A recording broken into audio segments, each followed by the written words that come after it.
it's the proudest day and the proudest time in the seat of a rally car, because that day and that hour and those minutes, I got the bit between my teeth. You know, I really stood up and was counted and said, this is not getting away. I remember when we pulled on our helmets and Donald says to me, what are we doing? I said, we're going for gold, Barrett. That's all was said. I can still picture that run. That was just the best run ever.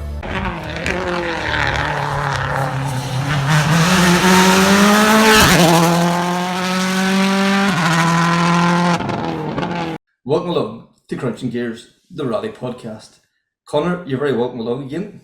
Captain, thanks. That time of the week to chat all things rallying. That is for sure. This is episode 5, season 2. Just before we go anywhere, please like, share, subscribe, comment, rate. All those things make a huge difference. You know, we keep saying this, but you know, the last few weeks has just been mind blowing. The figures that has been going through. Thank each and every one of you. Thank you to the guests. Connor, we're in awe of it all, aren't we? Just mind blowing at this stage. Just the what do you call it? The amount of viewers, listeners, whatever you want to describe them as. It's just been incredible. I've lost count. You know where we're at on each episode now. Yeah, that's for sure. And you know, to the guests, you know, we've had some specials and we've had our ordinary episodes going on. And to each and every one of those guests that's taken the time out, as always, like. Everybody we approach can't do enough, you know. Yep, and that has just made our job so much easier. We might have to throw in the occasional question now and again, but they just, you know, they're happy to talk and we're happy to listen, I suppose, you know. So yeah. I know we genuinely appreciate, you know, people taking their time to come on and talk to us and tell their stories, and that's what we want to hear. You know, either gotten on, you know, be it last weekend or 20 years ago, you know, whatever the story is, we're always keen and happy to listen. That is for sure. So in this episode here, we'll look back at Killarney Forest last weekend. We'll speak to the one on co-driver and the one on two-wheel drive co-driver. That's Stephen Hanlon and Declan Casey. We also have a look at Kirkstone last weekend. We speak to the winner there, Stephen Wright, and a brilliant new initiative, the Micra Challenge. We speak to a couple of guys from that. We also get the opportunity then to have some breaking news in the WRC, more of that later, and then we also catch up with Kyle McGrady, who is going to be JBRC this year, and you know, brilliant news. You know, these young guys coming through keeps getting better and better, the news there. So anyway, without further ado, I think we'll have a wee quick look at Killarney, Connor. Yeah, look, cracking event, 6 stages. Great to see the forestry back again. Lovely conditions for it. Seems to be a good combination of, you know, twisty technical stuff combined with long, fast straights, the usual. So seems to have been a good event from all I saw from the different clips and video online over the weekend. Yeah, like the two competitors I caught up with, you know, couldn't speak highly enough of the motor club down there. Laid on fantastic rally. The ceremonial start, you know, for a forestry event on the night before, ceremonial start, fantastic. Made a great fuss over the juniors. Like the juniors are the future, you know. You know, this is true, you know. And to give those guys a platform, and then you know, then the likes of Jack Brennan and Kyle McGrady and all them guys to get the opportunity to go over the ramp as well too. You know, the Motorsport Ireland, you know, the academy is backing these guys, to see them getting a chance to shine the same as number one on the road or whatever, that, you know, have to be applauded there. So well done to the motor club down there.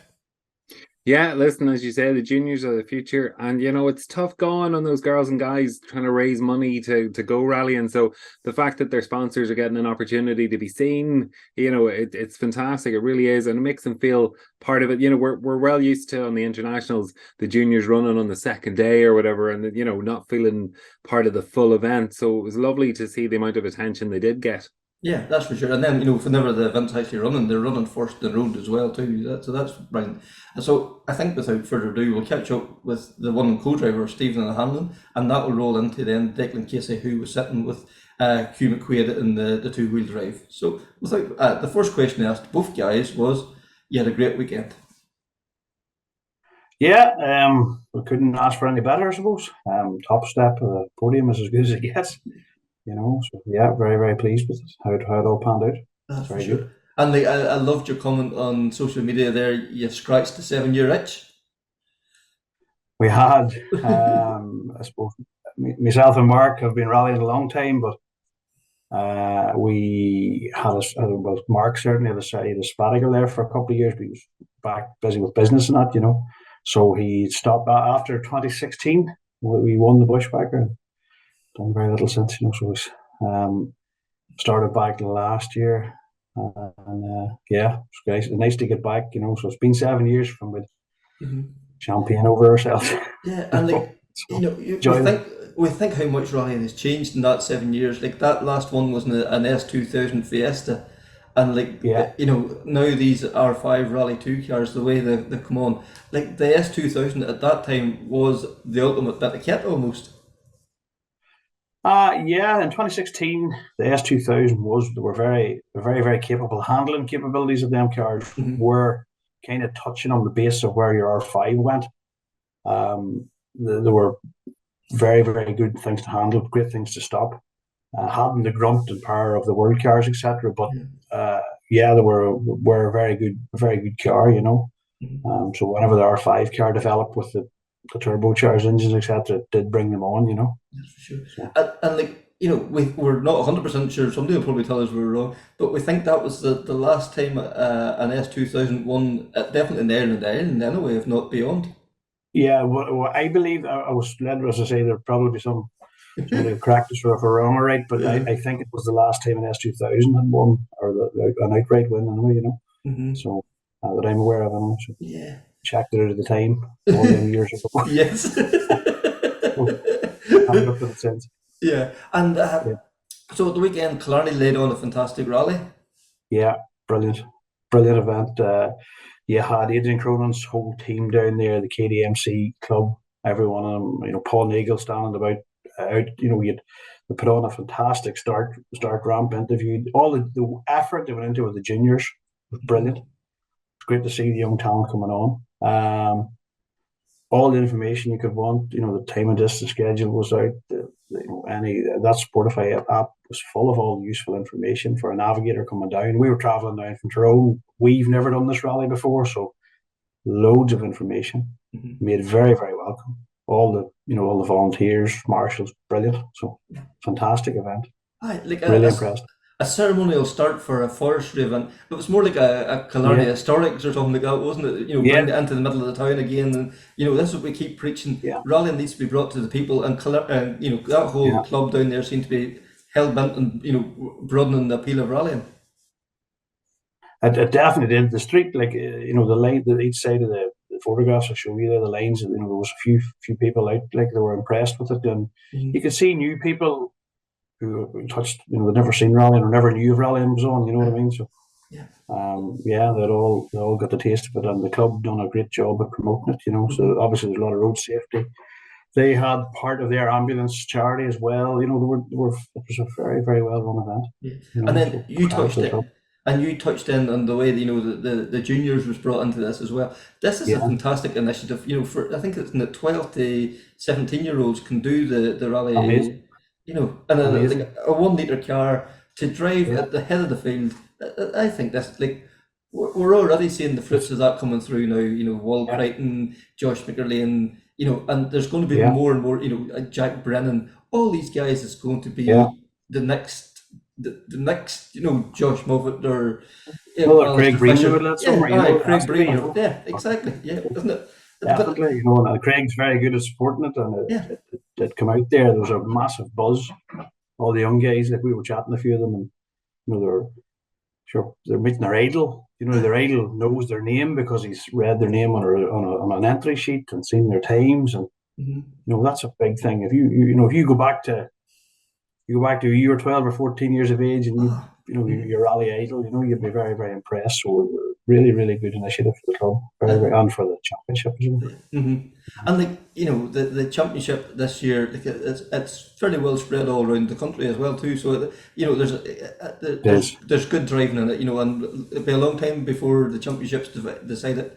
You know, you've got like closer to home, you've got the Bushwhacker and all, but that's much later in the year. But before that, then this is all a recce for the Bushwhacker. No, the championship itself is very, very good. I've done a few stints at the championship with different drivers in different classes over the years, and again, very accommodating. It's a very relaxed way to rally. It's not. It's a really, really pleasant bunch of people. There's a side of rally, and I suppose a lot of people don't see.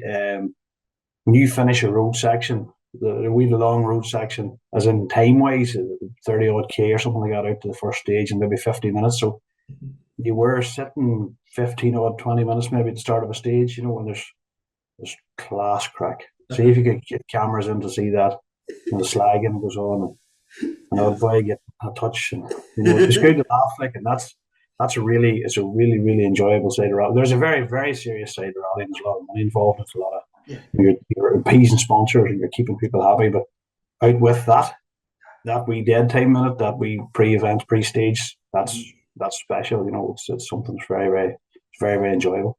Because each and every one of you knows what it's took to get there. The effort, the money, everything that's gone into it, and yet you can still stand and have the bit of crack with that boy.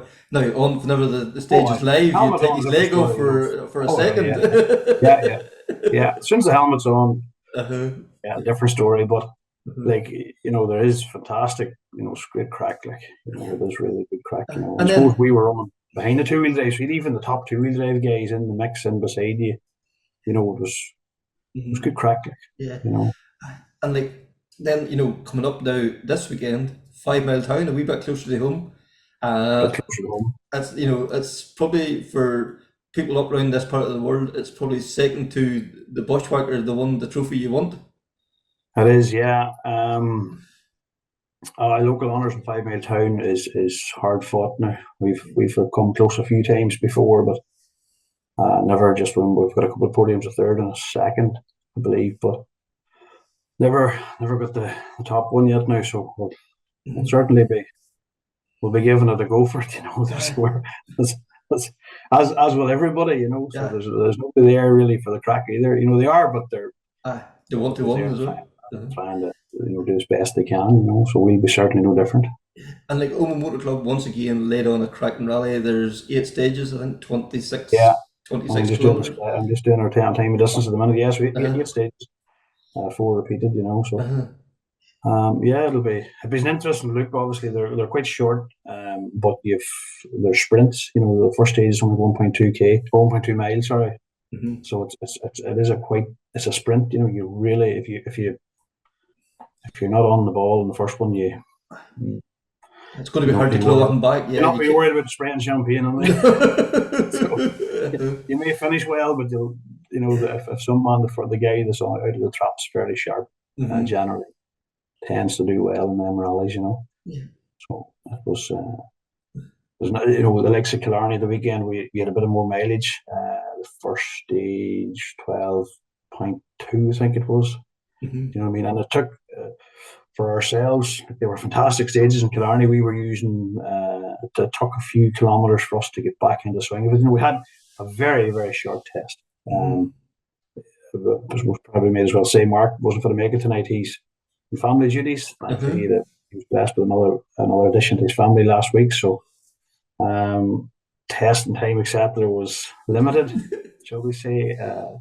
Thankfully, his darling wife is one of his biggest supporters, so he got the blessing to go down and compete, and supposed to pay it off. But the test time was limited, so the first half of the first stage was just it took a bit of getting into. Come good then towards the second half of the first stage, but.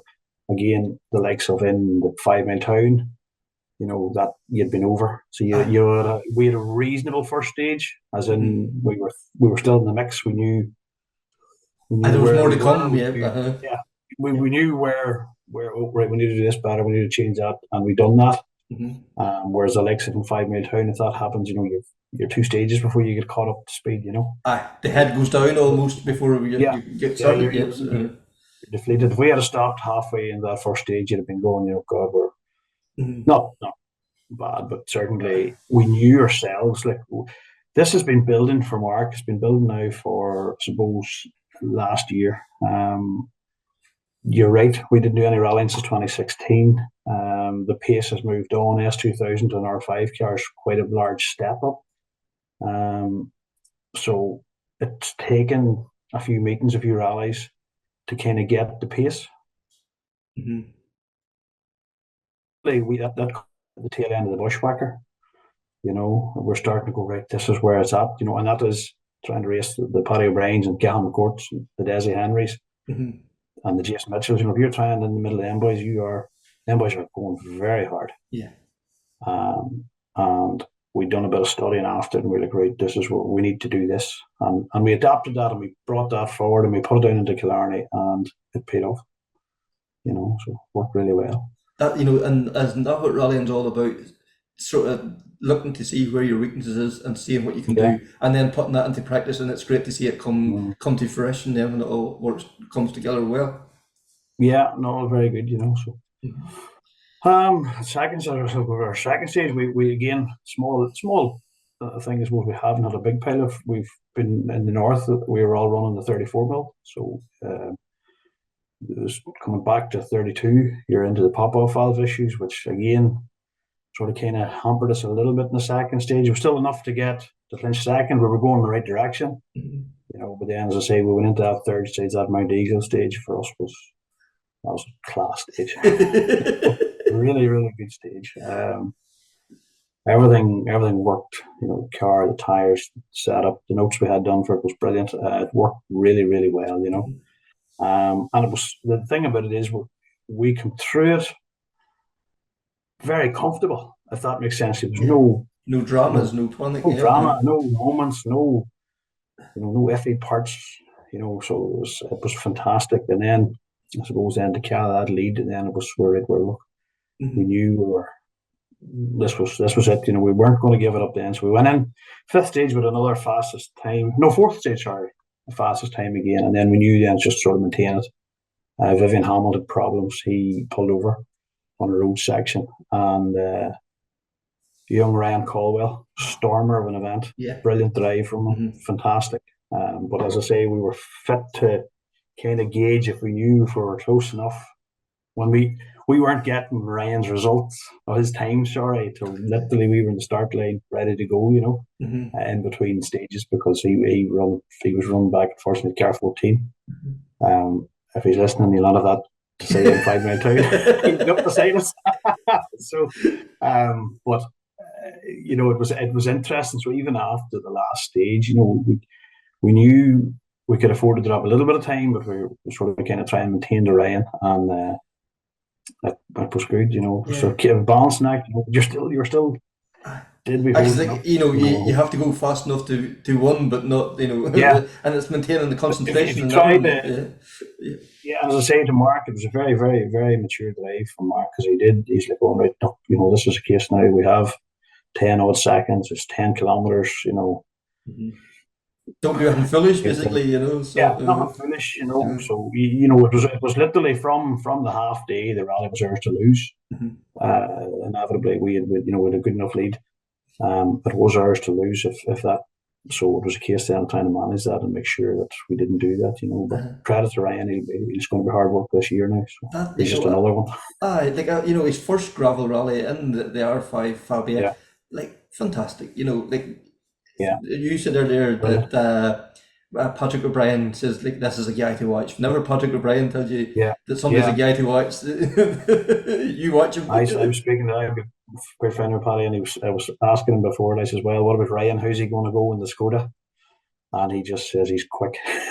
I says, well, if Paddy O'Brien says he's quick, he must be quick. Yes. So he's a fair judge of character for speed, We did have some run, all right.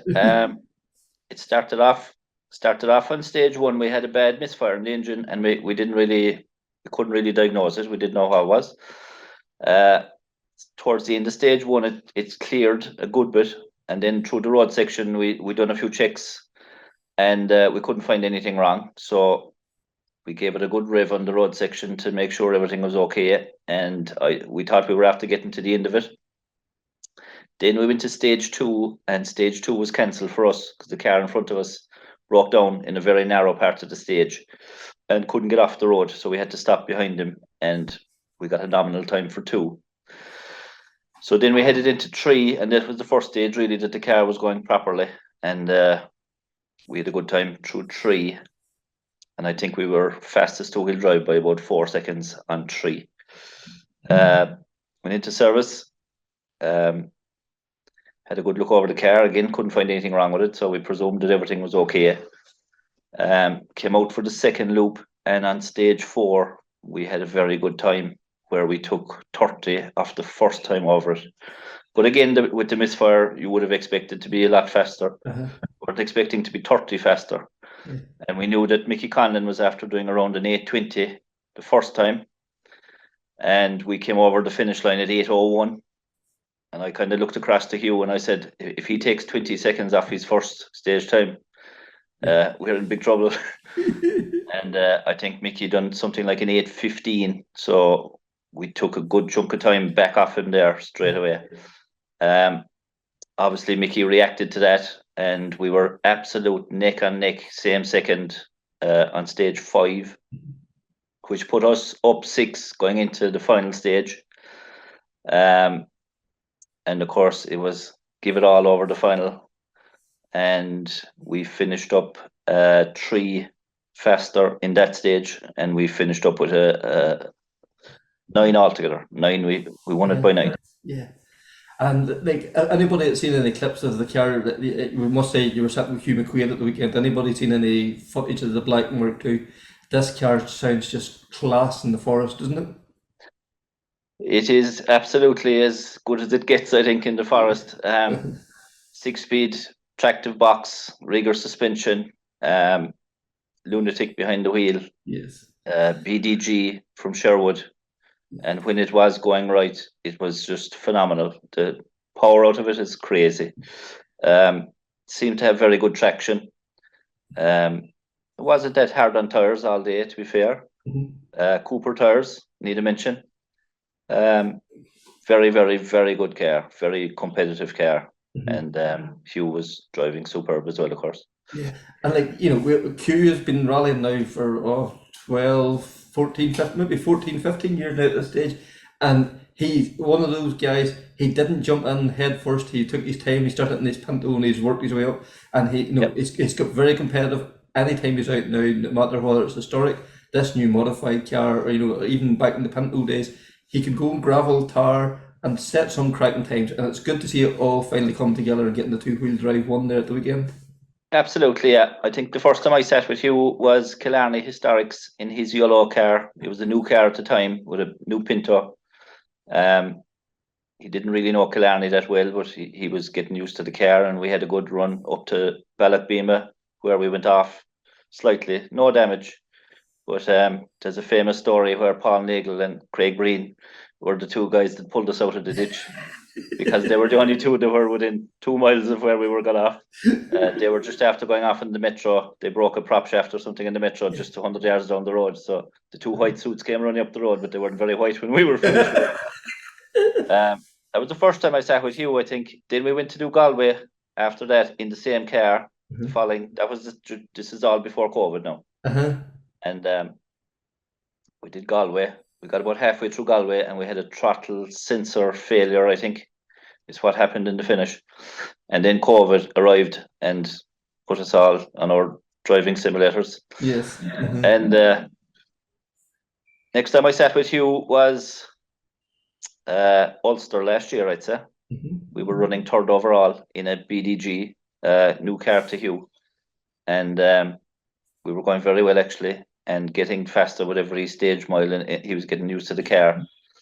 And I think, was it 2 or 3 from the end, the throttle stuck open, and we'd no choice but to turn it off.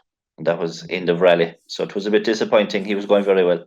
And then the Black Beast arrived in Killarney in the Castle Island Forestry. Phenomenal car. Can't wait to get back into it again, to be honest. Yeah, and like, you know, Hugh is a great supporter of forestry events in particular. Has he plans to maybe see out the championship, or is he going to just pick and choose the events? I think his main mission was to try and get this car right. It was going fairly well now the last day. To be fair, it was going perfect towards the end of the day. He's after entering 5 Mile Town. I wasn't going to go to 5 Mile Town, but as the week has progressed, I am actually going to 5 Mile Town now. I'm sitting with Stephen Corey, who was in front of us on Sunday. Stephen was looking for a co-driver, and there didn't seem to be anybody around that was willing and able. And we got chatting there Sunday, and it turns out that I have to wash the rally suit again this week. Hugh is doing that rally now, so it'll be interesting to see how he gets on. You know, there was only Hugh and Mickey in Killarney really that were going very quick in escorts. So you'll have a lot more competition now in 5 Mile Town. Moonraker is the next round of the Irish Forestry, which is very close to me, and he hasn't committed yet, but we're working. I'm working hard. He hasn't said no. He hasn't said no. Yeah. So I'm working hard to try and get him down to Cork. That would suit me. But sure, look, he's a busy man. There's lots of pots on the stove. That's for sure. And we'll just have to see how things pan out for him. Yeah. And then with your other hat on, like, you have to be delighted. I know you didn't make the start yourself in Galway, but like, great battle there. And there's chat of over 30 historics now for West Cork in a few weeks' time already. Yes, I was messaging Kevin O'Driscoll today, the press officer in Cork. He tells me there's 30 historics entered at the moment, and there might be 1 or 2 more that are trying to get paperwork in order. There seems to be a bit of an issue with paperwork at the moment. Fantastic, yes. I did go to Galway. I still went. I was staying in the same hotel as Duncan Williams, who I sat with last year. And rather than, I went out spectating Saturday. I stayed in service Sunday, and I gave Duncan a bit of a hand. Not that I could do much now, to be honest, but gave him a bit of advice. Encouragement. A bit of encouragement, yeah. And he did well. He was third in a very hot battle with Marion Evans. I've written down here in case I forget. Marion and Ray Breen Marion was going very well in front. Ray was only 30 seconds off him in the finish after 2 days rallying. And Duncan was third. So a good haul of points for Duncan, the ex-champ. Yes. But might be champ again. Yeah, but isn't it great to see, like, there's a good few new names there in Galway, and by the sound of things, that trend's going to continue throughout the year. There's going to be more and more come into that class. Like, yes, absolutely. Yeah. There's a couple of names mentioned in West Cork that were very competitive in Killarney in December. Through one reason or another, they didn't get to the end, including, well, we did get to the end, but we had a bit of an off into chicane in Killarney. That put us back a good few minutes. You have fellas like Sebastian Ling there that was very quick in Killarney, but went off the road in Ballochbeema, I think. There's a couple of Falvies back. 30. There's a very good strong field of 30. Like it's 30 good. Yeah, good cars. And then in Galway, you know, we had the likes of Rob Smith returning, Wall Onions coming over, and like these guys are no dozers either. You know, once they get, you know, they get the hang of the Irish roads, they're going to be knocking in, like knocking the doors. If you had a good look at the times in Galway, towards the end of Sunday there was a couple of fellas that were coming on song, and they weren't that far off the fastest times in the stages. You know, the more mileage they were putting down, the more they were getting used to the conditions and the tires, and they were there or thereabouts towards the end of Sunday. So if we get a dry West Cork, I think it's going to be, again, if you have a good look at the times in Galway, there was a couple of stages there. There was 3 or 4 cars on the 1 second again. And it's just, it's fantastic to be inside in the middle of that, like, and you know that every single corner is a second, like, and if you go a tiny bit wide here or a little overshoot there, you could drop 5 or 6 places down the leaderboard. You know, it's fantastic crack altogether. And then, I spoke to Adrian Hillington and Ronan last week. They're doing the British Historic Championship, and Yeah. they're saying the crack and all, and they're really enjoying that buzz as well. Isn't it great to see that's working both ways? With guys from here going over and doing the British Historic, and then with British Yes. guys coming over here, and it's a 1-1 for everybody. Yeah, I think from what I'm hearing, I think you might see a few more Irish / Northern Irish drivers going to Wales this year. The BTRD and the Pirelli, and especially the BHRC, the British Historic Rally Championship. I think there's about 40 drivers registered for that at the moment after round 1, which is phenomenal. Yeah. And all driving very similar machinery, So when you do go over there, like, you will be found out if you're not on the ball from day one, or if you don't have the prep done going over. Like, you'll find yourself down the bottom of the top 10 very fast. Myself and Michael are hoping to go over now later on in the year. We've a few rallies picked out, similar ones to what we did last year. And we might even meet the BHRC guys on some of the events because of the fact that they're multiple championship events. Yes. So that'll give us a fairly good test to see where we're at. And we might do, I think he mentioned Donegal in the Tar. Yeah. And maybe later on in the year we might try and do the Cork 20 as well. We'll see how things are working out, but there's a lot of dates there that are coming together. It's all starting to come together. It's all starting to come together. So getting back to West Cork, I'll be sitting with Fergus O'Mara in West Cork. I was to sit with Fergus in Galway, but he hurt his back the week leading up to it. We had a good recce done and everything, and we were ready for road. But these things happen, and as they say, that's rallying. That's the joys of it sometimes, but no doubt, you'll be going into West Cork keen to show that the work that especially Fergus put into coming up to Killarney. Like, he was getting well on the ball, and like, he's only done a limited number of events in the historic car really as well, hasn't he? Absolutely, Fergus is very new to the historic game as well, and these cars take a bit of getting used to. The gearbox is different to the flappy pedal stuff, and no power steering is no fun. Like, all these guys. Sunday night in Killarney, these guys were struggling to pick up the pints of Guinness. There were aches in the shoulders and aches in the elbows. No, it's a tough, like, I was only talking to a fella today, the speed at the top of the historics would actually frighten you. Like, you'd nearly need to drive one of them to see how fast these guys are going now, and they're all getting faster every rally. Do you know what I mean? Like, if you combine the historic results times with the modified guys, there was a couple of stages. I think we spoke about this before, but there was a couple of stages in Donegal last year that there was a historic car leading class 13, for a particular stage time. I think it was Garton. All the class 13 cars were actually topped by a historic car with a H pattern box and no power steering. Tommy O'Connell, Ryan Barrett, and who else? I can't even remember. But they were all setting times. It was always in the top two, top 1, 2, 3 of class 13. So it's extremely quick, even though you're in a historic car, and it's fantastic. They're because the fact that machinery is so close together, and there's not an awful lot of advantage you can do mechanically. It all comes down to the driver.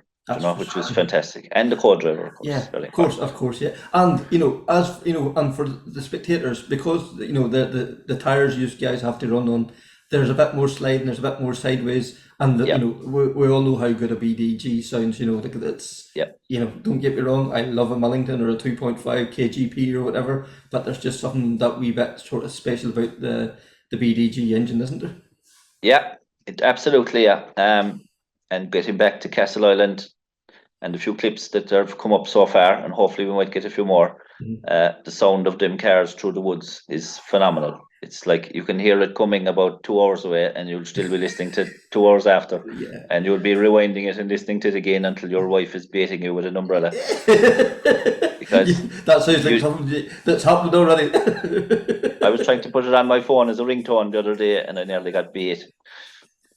But it's probably the nicest sound that you can get in the woods. Like the last time I was on with Michael, we were discussing the track rod. I think it was the track rod there was a Friday night stage for the BHRC. So because we didn't do the BHRC last year, we were able to watch that stage. But there was about 20 BDGs before the 4-wheel drive cars, and we were just standing in the woods like all the rest of the spectators. But once the BDGs were gone, people were turning around and going away because there was no sound off the rest of them. You'd hardly hear them coming. But tis a beautiful sound, yeah. So thanks very much there to Stephen and Declan. And Declan, you've had the hair standing in the back of my neck talking about them, the 20 BDGs going through the forestry at night. Oh, I know. Also last weekend was Kirkiston, the first round of the Northern Ireland Tarmac Championship, I suppose we should say. It looked a fantastic rally there as well, Connor. It did. What do you call it? And a good combination of the usual suspects, taking part there. We had Darren Gass with Johnny Greer and Derek McGrady, etc., and Stephen Wright, and phenomenal, end to it. Like 0.1 of a second separated Wright and Johnny Greer at the end of it. It's just incredible. Oh, it really was. It really was. I think isn't that what makes rallying so appealing? Like, we're on the edge of the seat right down to the very last stage. So I caught up with Stephen Wright.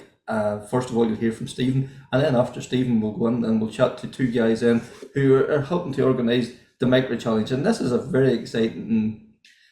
I think you'll like this here. It's something a wee bit different, but I think there's 12 Micras out, and there's hope for more before the year's out. There's going to be 2 track events, 2 road events, and 2 forestry events. But the guys, I catch up with Sean Foy and Peter Dowds, and they'll explain it much better than I could ever do it. So without further ado, I think we'll hear from Stephen Wright. Definitely, yeah. No, it's a good start to the year, absolutely. By the narrowest of margins as well. So it was definitely nice to get the win after such tight racing all day, and hopefully sets the scene for a good year of motorsport. Absolutely. If anybody hasn't seen the results, you got a good early lead, and it's kind of steadily built up. But then Johnny, kind of after lunchtime, started to come back at you, and then on the last stage, it was kind of who was going to blink first, and you held them off by, was it 0.1 of a second at the finish? Yeah, 0.1 of a second. I can't start and stop my stopwatch in a small time. It was really, really tight. Like we got the hop in the morning, and that was probably part of the plan. In truth, we didn't really get taken full advantage of it because we actually got held up for most of the second lap of the first stage. But then I think Johnny had he got hit a bit of traffic on stage 2. But anyway, we had 5 seconds or so, and Johnny just sort of chipped away at it. I think I got 3 stage wins and he got 3 stage wins. We were definitely feeling the heat going into the last stage because he'd pretty much halved our lead to, I think it was 1.2. So we kept it all, and then we got in, and the way it works sort of in Kyrgyzstan, when you come in, you can see the car in front's time. So we seen Johnny's time, and Jer had our time on his watch, which is never going to be accurate to the 10th of the second, but we knew it was going to be like within that sort of range, not a tie. And then we seen the clock and done a quick wee bit of maths, and thankfully it fell in our favour. So yeah, I suppose at the end of the day, it doesn't matter as long as there's a positive number to on your side. It doesn't matter if it's 0.1 or 10 seconds. It's one I think I would have went home happy no matter what way, because it was a really good day's racing. But you probably would also be a little bit deflated if it went the other way. I think Shackles, there's been a couple of times lately where we've been on the wrong side. And you didn't bother registering for the Northern Ireland Championship this year, but there have been in previous years you've registered for the championship. Is it not something you can see yourself continuing on with? I probably will do another couple of rounds. The championship itself, like for me, it's top notch. Really, like it's got 5 pretty, for me, compact events, which is good. When things are busy at work and busy at home, but they're also pretty competitive, very enjoyable events. I enjoy them a lot. and the championship's been good to me in the past as well. You know, winning it in 2019 and sort of being, you know, most rounds that we've been at recently, we've been there or thereabouts. So like, it was definitely high on my radar. But this year, I suppose, just something that had been causing me a little bit of frustration over the last sort of couple of years, or, you know, maybe just growing more and more in me, was the start line procedure at these events. So the way it works is cars are released at their 30-second intervals like they are in stage rallying, but because you do 2 laps of a track, it's quite likely that at some point during the day you're going to get released close to another car, and likely get held up, or, you know, maybe the person you're racing is going to get held up. And, you know, for me, I didn't really, you know, I wanted to be, if I was taking on the championship, it was going to be with a view to trying to be at the sharp end. But when 3 of the 5 rounds were sort of exposed to that, I just decided this year it wasn't what I was after. So I suppose as well, like, I feel like there's a simple solution to that procedure, but then apparently the MSA are quite restrictive in terms of what they can do. I accept that, and, you know, it is a great championship. I wish them all the very best with it, and like I say, I hope to be out in a couple more rounds. But it just wasn't something, whenever we were trying to decide what to do, for that reason, it wasn't for me this year. Yeah, and like, I suppose the other good thing we can take away from the weekend is the Fiesta is still competitive. Like, yourselves won on the tarmac. The previous, you know, couple of weekends ago, Gary Jennings was had a superb performance in Galway, and Mark Donnelly won the gravel. It's great for the older the R5 Fiesta. Yeah, it is. Like, I suppose it's probably a little bit misplaced at the weekend, because I was running in class 11, which is the 34 mil restrictor. So, you know, I'd had you know, a bit more grunt than, say, I'll have in Midlands on the 32 mil. So that definitely, I think it makes up for maybe the 7 or 8 years behind. Like, it's an awesome car, like, no matter what restrictor it's on. But, you know, the thing does move forward, and you know, I think those track events where everything is, you know, everybody's pushing particularly hard, you know, they know where they're going. And I think I would have had, I don't think I would have had a hope, to be honest, in the 32 mil restrictor of racing Johnny. But you know, with the 34 mil, it put me in the hunt. And I suppose I was a bit, you know, I had a decision to make as to which class I was going to run in. And again, for me, that felt like the right thing to do, to try and make sure I could race for the win, rather than you know, sort of put myself out of contention. So Yeah. I went for that. I think it made for a good day's entertainment. Excellent. And then, you know, you mentioned the Midland. You always, you know, I remember talking to you before, and you were saying the one day event suited you for work wise. You know, you could go and do your recce on the Saturday, do the rally on Sunday, and still be work Monday. Can you see yourself maybe registering for that? The national championship will be this year. Yeah, so I will register for it. I don't know how many of the rounds really I'll be able to take in, but, you know, we'll start in Midlands, see how it goes. And yeah, like, we had a good enough start in Mayo last year. We surprised ourselves with a 3rd place. I think the entry list for Midlands is looking like it's going to be pretty competitive. So that might be wishful thinking this year, but we'll. You know, it's still very competitive, friendly rallying, and, you know, the closed road stuff is very enjoyable as well. So yeah, we'll give it a rattle, and I suppose see where we're at with it. I'm probably still working on a one event at a time sort of calendar, but I'm really enjoying it at the minute. So we'll try and get out a few more times over the course of the year. I suppose that lockdown was the main thing. I think a couple of us had cars, and then when lockdown kicked in, the likes of Peter and Stephen Whitford really kicked in. I think I built about 2 or 3 cars over the lockdown period, and interest really grew from there. And Peter, you know, like, you talked about, you know, a lockdown project. You know, this lockdown project has took legs and run.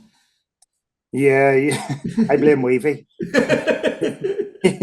he said, "Let's get a Micra." I was sure okay, you know, and yeah, we got a shell off him and started building away at it, and obviously through lockdown it was easier to take a bit of time at it, you know, but we got it built up and we had the bits and he had the bits and we just started firing bits to a car and got some cars going, you know. So for us, that otherwise I could never afford to go rallying like that because it isn't something you can just do on a whim, you know what I mean? But we built it up over the couple of years of COVID, and from that, then we said to some of our other friends, "Here, this is a bit of crack." And I think as the car started evolving, people seen them, it was like, "Let's jump on board." So we're looking now like we're going to have a good 12 cars now, on at least 12 or 14, you know, coming ahead. Yeah, I think we've now 15 registered drivers and a gathering of co-drivers coming in as well.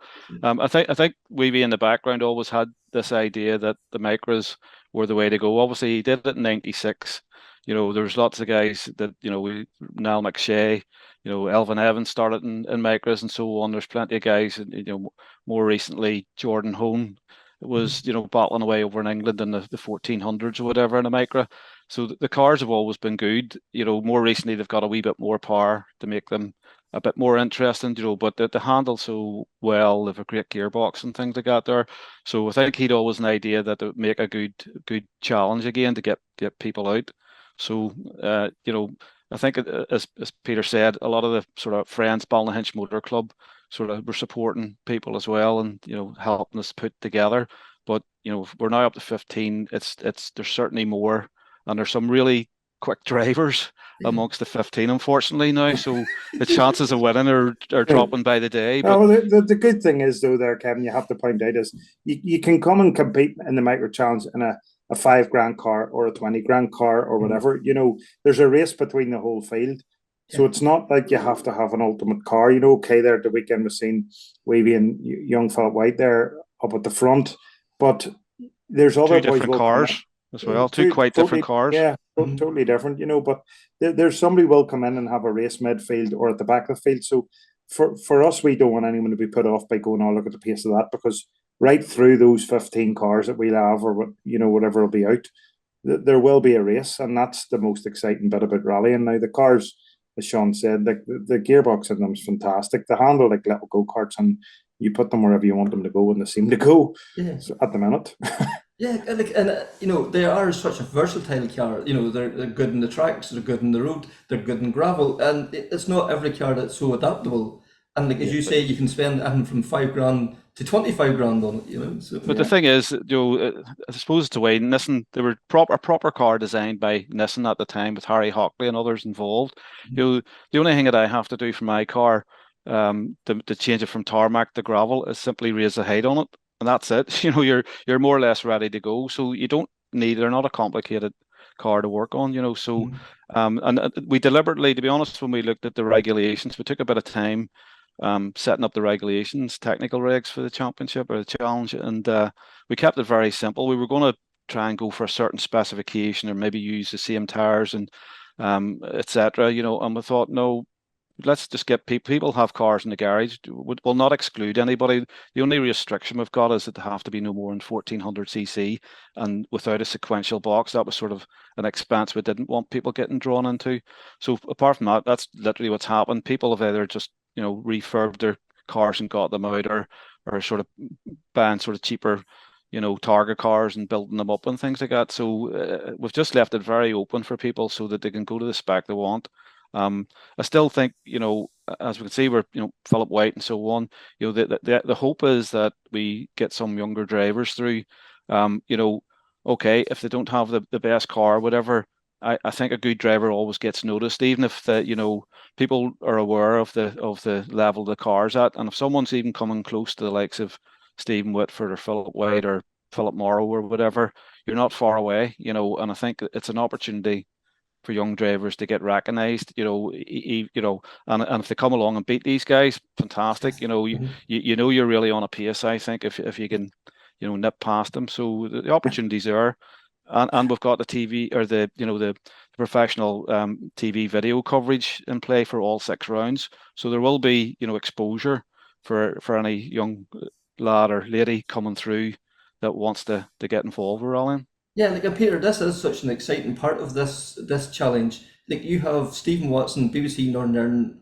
He is the guy that covers football, the golf. He's a recognisable household Yeah. name, and he's going to be the guy that's going to be doing the voiceovers and going to attend some of the events. And that this is a proper crew that's coming to cover the events as well. Yeah, it was sort of all done on a bit of a phone call. I spoke to him before, and when I put it to him, I wasn't expecting him to say yes.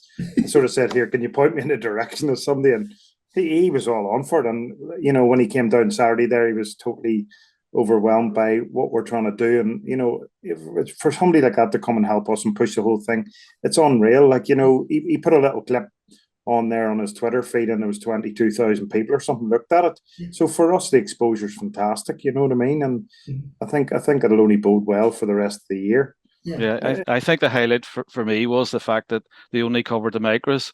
So all the drivers and co-drivers, service crew got interviewed, and all the guys in R5 cars were excluded from the coverage. So anyway, every dog has its day or whatever. So the Micras have, this is their opportunity.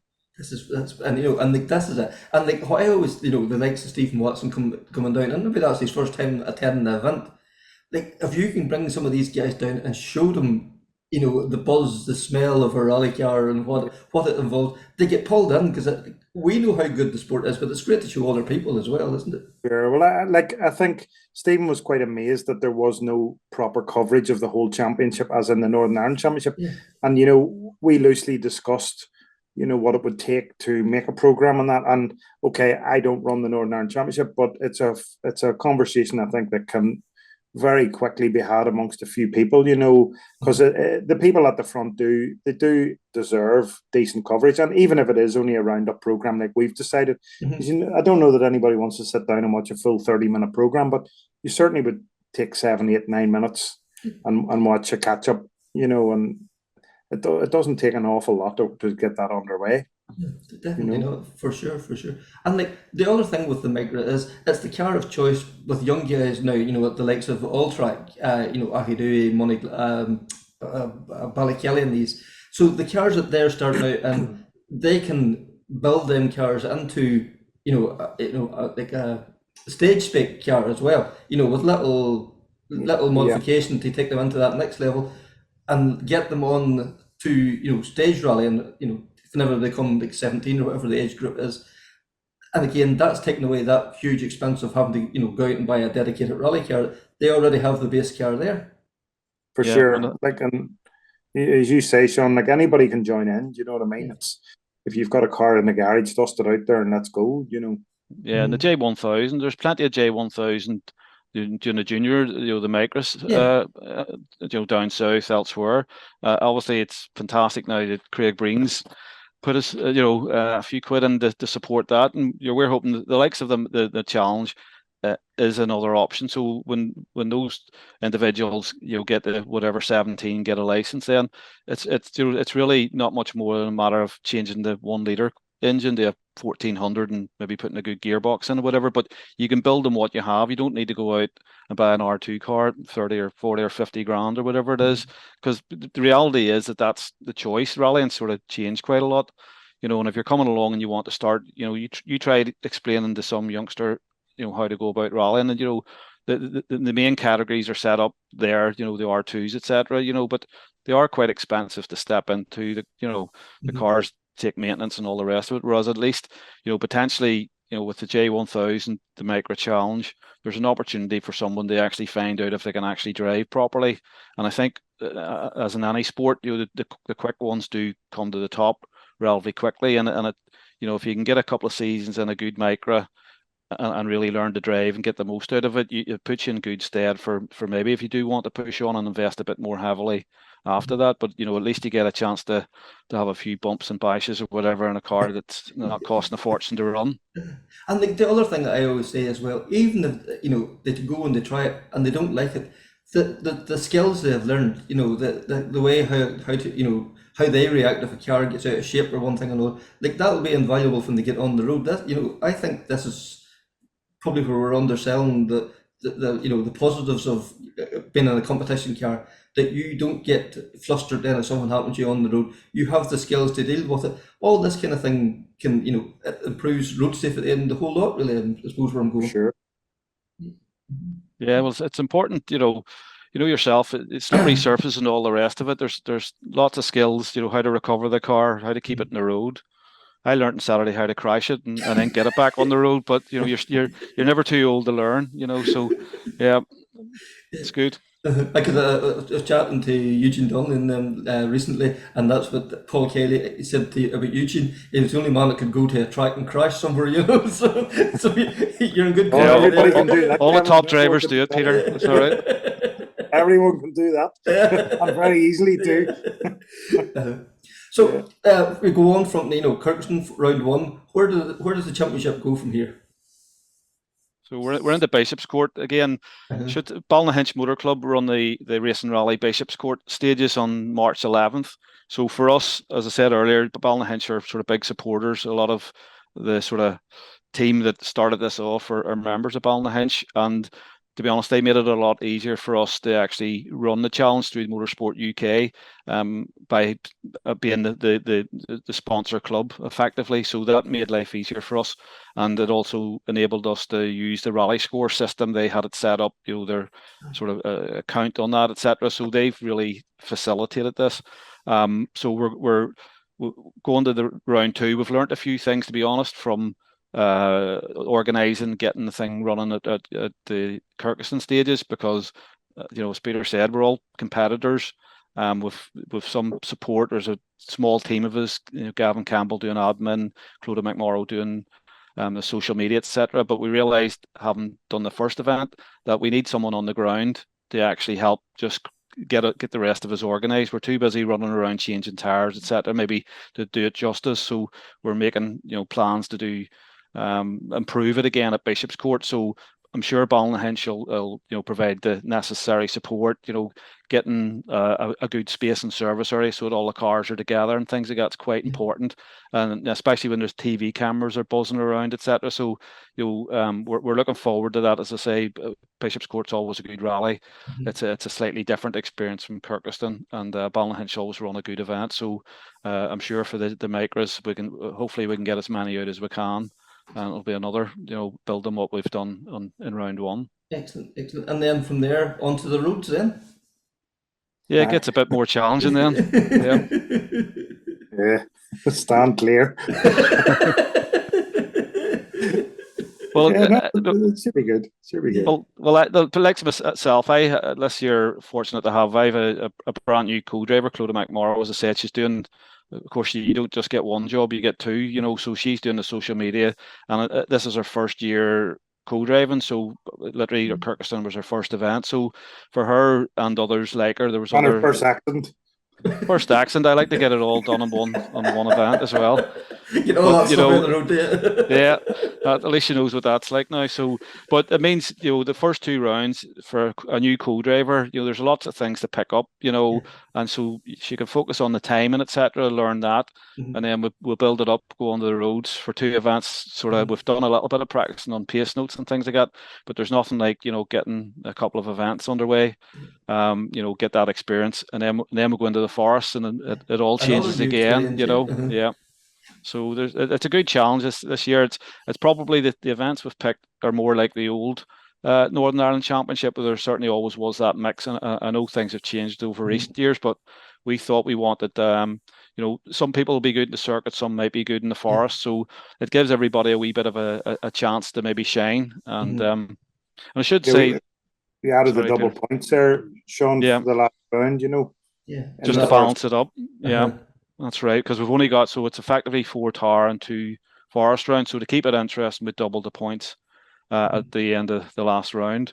And the other thing that I should have mentioned, obviously, is we've had some of our sponsors, Matt Humphreys Rally Sport, Miller's Oils, and Matt Coyne Shop Fitting have come in to allow us to set up. So we've certainly got trophies at the end of the year, but as well as that, we decided again, just for the fairness and the crack, to be honest, we, instead of just giving the prizes to the top 3, we did a draw at the end of the event. So Philip White got 150 quid, and that sort of took a wee bit of the cost out of his day, and so it'll apply to others. It looked a bit of a fix, to be honest, because I could run a gallon of oil, which was never on the plan. But the reality it was actually is, about letting the bumper he needed. yeah. There was people wanted a recount. They wanted to know how many times I put my name into that hat, but I can assure you it was all fair. But it just means anybody turning up to the event, even if they come last out of the number of cars at thing, they've an equal chance of winning a prize, and as I say, making it a wee bit cheaper for themselves. So it's quite important, and it's great to have a bit of support from I think the sponsors thing to point out as well, Sean, is that the cost of the day, once you actually enter the rally, the cost to run the Micras on the day is actually quite minimal. There's bar a bit of tires, and again, you can pick whatever you want. A tank of fuel does you for the day. There's not much more expense in running your day's rallying, and that's what I found was really, really good. That you're not changing the tires every time you come in. You're not getting needing more fuel as the day goes on. It's No. Once you're there, and that's it. You're pretty much in, yeah. And like a set of back tires, and my car was on the whole day, and we'll go the next time again. So yeah, my back tires did the down rally as well. So you got to get the most out of them. Yeah. And the cars aren't hard on tires and things like that. They're light on fuel, and touch wood, they're pretty reliable. And I suppose the other advantage is for now, maybe in for the next year or two, you can still get lots of parts second hand. There's still plenty of old Micras lying around and things like that. I think that's half the battle. We're buying them up hand over fist. Yeah, we're going to run outdoors and things like that fairly quickly now. But anyway, Kevin, it's great to hear. That was a brilliant initiative, the Micra Challenge. Looking forward to seeing how that pans out through the year. And obviously, if anybody has any spare parts, get in touch with the two lads. I think they're looking for shells and guts. What else? I also caught up with Kyle McBride. So Kyle was competing in Killarney. It was a bit of a last minute, out of the blue rally that he was competing in, out in a brand new Rally 4 Fiesta. And Kyle ended up, he's won his class. He was, third two-wheel drive home, if I'm correct, and 15th overall. So I took the opportunities to have a chat with Kyle about how the weekend went for him and also what his plans are for the rest of the year. Thanks, Connor, for having me on. So we had a very positive weekend, a good start to the year, I suppose. No, I was happy to get started at the event, and as you say, there we're in a new car. We're in a Fiesta Rally 4, so it's an upgraded car to what I was using last year. It was the Fiesta R2T 15 car I was using last year. So, to the kind of the object of the event was kind of learn the car and use the event as a good test for the Malcolm Wilson Rally, which we're going to now in a few weeks' time. So we just thought it's good to get a bit of experience on the Killarney stages and kind of get knuckled down, see what the new car is like, and obviously the competition's very high in the Irish Forestry at the minute. There's a lot of Rally 4 cars out there, so no, it was a good weekend, to be fair. And how did you find the new car? Did it take long to settle into it? Yeah, it's different in a few different ways, to be honest. It's like the power of it's obviously it's a lot more powerful and a lot more torque, and the brakes is a lot better and the handling's a lot better now. But to get onto it, kind of the first loop took us a bit of time to get onto the car, as I had no tests on the car, so we decided to use the first loop to kind of take our time and ease our way into it, and just get the kilometers under our belt, and obviously adjust the setup to suit my driving style, and then push on from there. But yeah, that's what we did. We went out in the first loop and we got back in service and we did a few setup changes on during service, and we back out for the second loop, and we're able to obviously beat our previous stage times of ourselves through the run, so you knew your improvements was quite good. But no, the cars, the cars are savage, to be fair, and they're very fun to drive. But it did take a bit of learning, and I was kind of thrown at the deep end at stage one. I was kind of, yourself, you're a bit iffy of it, like, but I think it's great to experience that, kind of to go on with no testing event, and it really teaches you a lot, to kind of take your time, and you learn a lot through that way. I thought, And I think the Killarney stages had a mixture of everything. You had fast sections, long straights, technical bits. Yeah, there's a lot of tricky sections. As you say, there's a bit of everything, to be honest. There's a lot of very, very fast sections and a lot of straights down into chicanes with downhill braking, and a lot of loose sections, so it's hard to judge everything with there's a lot of chicanes in it, and as you say, it's kind of a bit of everything was mixed into it, which was quite good because it gave you an idea what the car was like on nearly every kind of surface, the loose sections and the other sections, the solid sections and stuff. So no, it was very good. And Killarney, new car, no testing, etc. And obviously it was about getting the feel and getting an understanding. But you took the class win. Was that in the plan, or was that just an added bonus? Well, like obviously when you're going to events and those guys now, you obviously want to go out and win. That's the plan at the start, like, but you have to give yourself a bit of chance to kind of ease yourself into it and get the experience, like, in the car. But we just says we'll do what we do, we prep the way we prep, and I had a new navigator as well on the event, so we did the prep work and got the training in, and we just says, look, we'll do what we usually do, and we'll see how it goes. And yeah, we weren't far away after the first loop. We were I think we're just 2.5 seconds ahead on the first service, so it was tight, like, and we kind of found ourselves in the middle of a race, to be honest. And like it's not ideal whenever you're trying to learn a car and learn your new navigator and stuff like that. So no, we're happy to be up with those guys with KCJ, and Dylan Leaves as well is going very well. KCJ has a lot of experience and likes to be up close to him and stuff. It is very good, like, but no, it was a very good weekend. And you mentioned the Malcolm Wilson Rally, so that's the first round of the British Rally Championship, and you're doing the Junior BRC this year. Is that right? Yeah, so yes, we got the program put together there a few weeks ago that we're doing the full BRC program. So yeah, the first round's the Malcolm Wilson, and it's gravel as well, obviously. So it's great to have the experience now from Killarney there past weekend there. So we kind of got ourselves into a very good rhythm now. With a bit of seat time in the car before Malcolm Wilson. So yeah, it's kind of preparation now. We aim to prepare ourselves now for the Malcolm Wilson stages. And obviously a lot of work is on behind the scenes getting a program like that put together. Was it difficult getting sponsors on board? Yeah, for sure. It's I think it's a big part of the game, especially for me at the age of 19. So it's, as we know, motorsport's very expensive, and only for the likes of all my sponsors that they're kind of making this possible for me at this age to do a championship and produce a program like that. Like it is a big ask, but I have a lot of sponsors on board from last year and obviously the start of this year now, and only for the likes of the academy there, and McCormick Contracts and McCormick, MCL Plastering, which is Aaron McLaughlin, and Dewey Bros, BDM Motorsport, PCRS Rally Sport, CBM Signs, and McBride's Fast Food, and KMD Auto Care. Like all those guys is pushing me on behind the scenes. So it's hats off to those guys who's making programs like this available for me to do. Like it is very, very, I'm very lucky to be there. And you mentioned Motorsport Ireland Academy. You were on the shortlisted for the Billy Coleman Award, and out of that, you became a part of the academy for this year. What sort of work are you doing with the MI Academy in the background?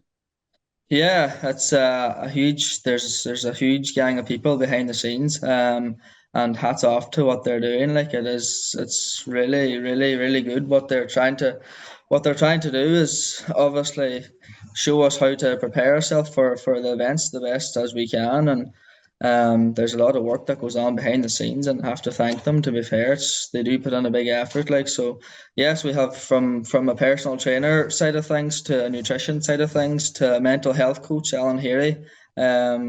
they have everything that's available that we need. And if there's any questions, there's always somebody there to answer your questions. And everybody's looking to push each other on, even members helping each other out, sharing and care footage to see where you can gain time and where you can practice. Like everybody's there as a team to push each other forward, and it's a huge credit to what they're doing. It's just unreal, to be fair, And apart from the BRC rounds, when will we see you out again, on home shore here? Yeah, it's kind of up in the air at the minute, but obviously for me to kind of keep pushing my pace on, kind of the BRC is the place to go. And there's also a few other options in Europe. It's all up in the air, but I don't really know, to be honest. There's a few national rounds and stuff, so there's definitely a few things half lined up for Ireland as well. So we just have to see how that goes. But for now, our main priority is the BRC, and there's a few other things going along. So yeah, it's quite interesting, to be fair. And Kyle, you're trying to fit all this in around studying, in around working, etc. How you find the time for it all? Yeah, so obviously when you get opportunities like this, you can make time to fit everything in. So no, it's great to have, like, I'm really interested in it and pushing myself on. So it's great to have the interest in something to keep your mind active, and you're always looking forward to things and thinking about things and trying to improve yourself as a driver on and off the stages. So yeah, it's you just make the time, so you do. Great to hear from Kyle there. Another great young talent coming up through, and a real lovely lad to boot as well. So good on you, Kyle, and all the best for the season ahead. I think we've kept the best to last for this episode. Exciting news out this morning. Eoin Treacy is going to the WRC Mexico with John Coyne. Again, the MI Academy, we say this every episode, what a fantastic initiative it is. Owen's getting his opportunity now to go and compete in a round of the WRC. But no point in me telling you about it. We'll hear from Owen himself here. Yeah, absolutely delighted. Great opportunity to get. Going to be sitting alongside John Coyne, the Fiesta. So definitely one of the biggest bits of news I ever got, and really looking forward to the experience. Yeah. And like, for a Cork man on the weekend of West Cork, you're going to be at the other side of the world.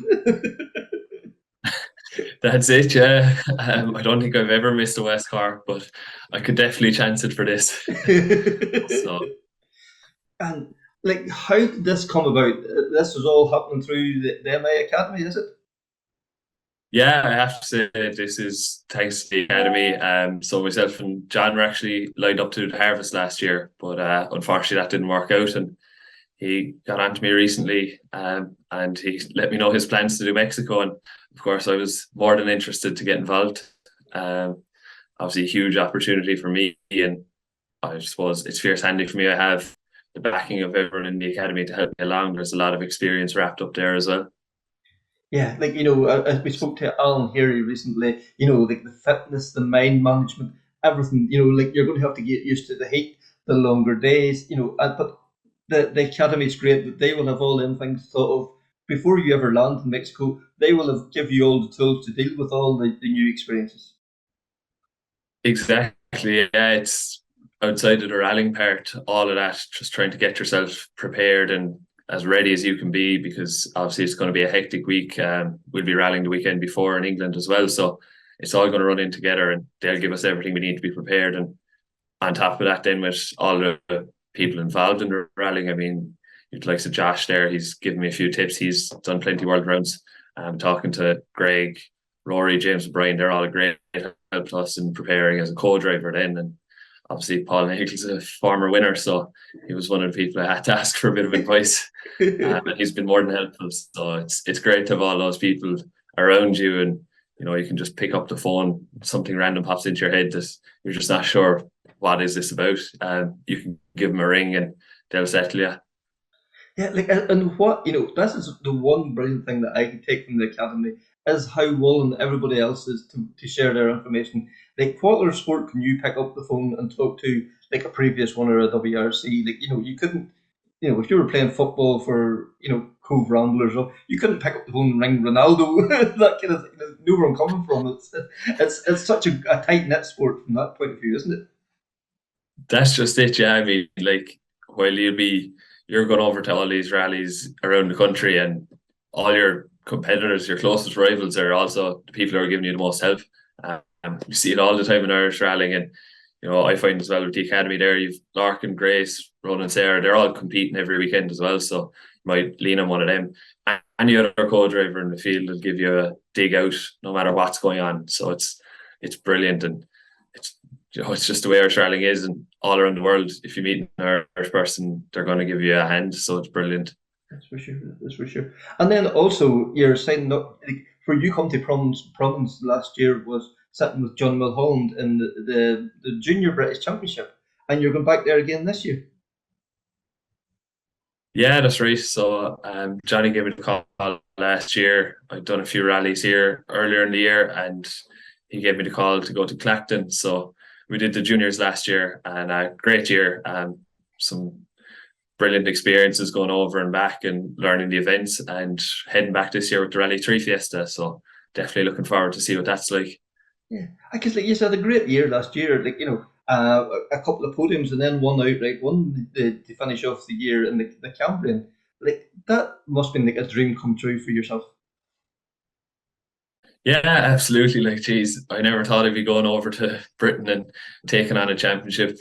So it was brilliant to sit in with Johnny, and he's a great guy. We had some good crack over and back, and you'd also the likes of Eamon and Connor there were going over and back. We were servicing together, and to have them, like Connor had done it the year before, so I was able to ask him all my questions, and definitely brilliant. And yeah, as you say, a couple of podiums along the way made it very, very good, and the Cambrian was obviously topped it all off very nicely to get to stand on the top step of it. Yeah, I'd taken the one and sixth overall in the rally too. Like, that is just like brilliant. And Johnny, as you say, Johnny is one of them lovely young fellas that just, no matter where he goes, he's always a smile on his face, and there's always something smart to say. Yeah, absolutely. He's a gas man. And I mean, we did Donegal as well last year to top it off. I'd never even been up to the rally, and we got a chance to do it. So that's a great crack too. Right, and an S2000 Skoda as well too. Another one of those cars. Like, it will be an iconic car in years to come. There's no doubt. Yeah, absolutely. A screamer of a thing, Best wishes there to Eoin out in Mexico in the coming weeks. And then just chatting about Donegal and the Skoda S2000 as well. We know that Johnny Mulholland that weekend, the wee yellow Skoda. We'll not mention going up knock all Johnny. Will not embarrass you. So that was episode 5, season 2. Connor, another fantastic episode. Listen, absolutely great, and again, every time we have one of the academy guys or girls or a couple of them on, just get blown away by the amount of initiatives coming out of that program. It's just incredible. Yeah, that is for sure. And I think we haven't seen nothing yet by the sound of things. But anyway, that's it. So please like, share, subscribe, rate, comment. Keep doing what you're doing. Appreciate all the lovely messages over the last few weeks as well. Thank you. So until next time, take care, speak soon, and bye.